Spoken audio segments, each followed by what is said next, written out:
Rulers के बारे में एक बात लोग नहीं जानते, वो समझते हैं कि वो गलती नहीं कर सकते जब तक हिस्ट्री उनको गलत साबित नहीं कर देती। मोहम्मद बिन तुगलक, बड़े बड़े सपने देखने वाले और उससे भी बड़े फेलियर। दिल्ली से दौलताबाद राजधानी बदलना, कागज पे तो बढ़िया आइडिया, लेकिन असलियत में महाबेकार। पूरा शहर उजाड़ दिया एक ऐसे सपने के लिए जो एक बुरा सपना बन गया। टोकन करेंसी, एक मास्टर स्ट्रोक जो बिल्कुल फ्लॉप हो गया। आज के जमाने में आते हैं। आजकल के तुगलक हैं जो नोटबंदी, एनआरसी, सीए और वक्फ बिल जैसे आदेश निकाल रहे हैं। थाली बजाओ याद है? ऐसी पॉलिसी जो लोगों को जोड़ने के लिए थी, लेकिन हमको धर्म के नाम पे बांट दिया। कुछ जाना पहचाना लग रहा है। हिस्ट्री बहुत सख्त जज होती है।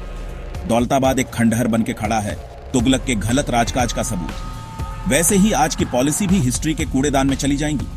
लेकिन एक ट्विस्ट है, जब लोग अन्याय के खिलाफ खड़े होते हैं तो हिस्ट्री करवट लेती है। याद रखो, हम ही हैं जो अपना भविष्य बनाते हैं। तो अगर आप न्याय और एकता में विश्वास रखते हैं तो अपनी आवाज उठाइए, लाइक, सब्सक्राइब करो और कहानी बदलते हैं साथ मिलके। अगली बार तक जागरूक रहो और एकजुट रहो।